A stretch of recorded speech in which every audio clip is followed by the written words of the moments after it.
Hello everyone, I'm Tom of the Media Cows, and I'm here to bring you a guide of how to watch League of Legends. The goal of the game is to destroy the enemy nexus, but before that can happen, 3 defensive turrets from a single lane must be blown up, followed by an inhibitor which, when destroyed, causes your team to spawn bigger, fatter, badder minions. Then, last but not least, the turrets defending the nexus must be destroyed before it is vulnerable. At the start of the game, the champions that the players control are very weak relative to turrets. However, as the game progresses, they gain golden experience from creeps, neutral monsters in the jungle between the lanes, turrets, a neutral monster called the Dragon, and another very large neutral monster called the Baron. The Dragon provides a golden experience boost to the entire team that kills it, the Baron does as well, an even larger one, and it gives you a buff which increases your stats. Last but not least, players can earn golden experience by killing enemy champions. Next, let's take a look at where players go at the start of the game.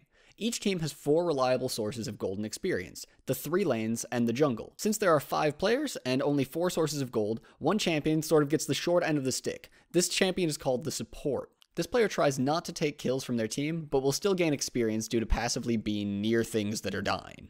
This support player usually joins the attack damage carry, or AD carry, in the bottom lane, and helps by placing wards and defending them from the enemy team.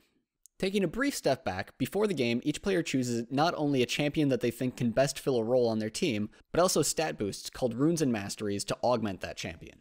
In a game as complex as League of Legends, even the UI can be a little bit overwhelming.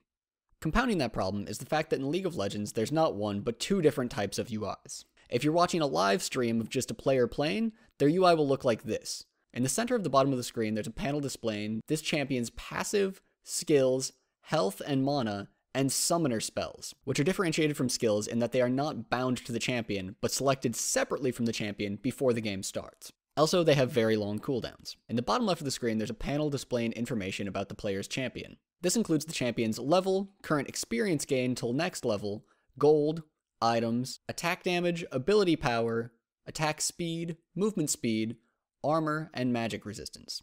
In the top left, there's a similar panel showing the current target's information. In the top right, you can find the game's current kill score, as well as the player's kills, deaths, assists, number of minion kills, and the game's current time. Also, less importantly, there's a display for frames per second and ping. In the bottom right, there's a minimap which displays the portions of the map that the player's team currently has vision of. Last but not least, when the player presses tab, a big menu pops up showing all of the items, kill scores, minion kills, and summoner spells in the game.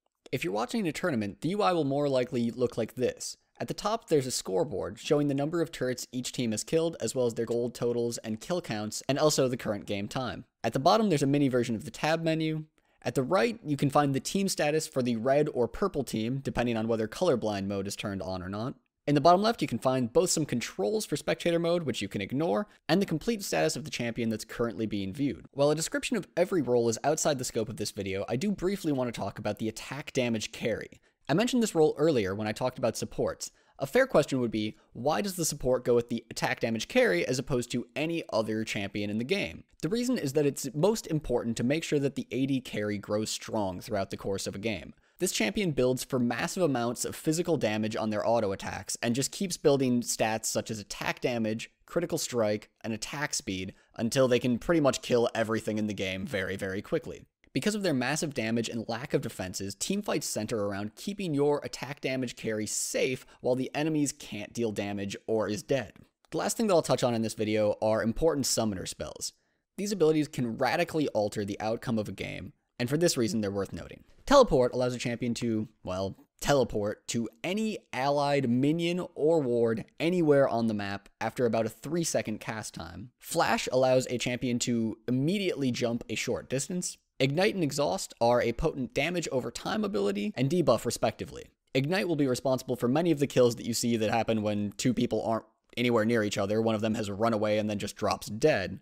Exhaust will radically decrease both the mobility and the damage output of the character it's casted on. Cleanse is an ability which allows a summoner to remove any debuffs from his or her champion. And lastly, Smite deals a massive amount of damage instantly to a monster or minion. I hope you found this video helpful. Please let me know what you think in the comments below, and let any friends that might find it useful know that it exists.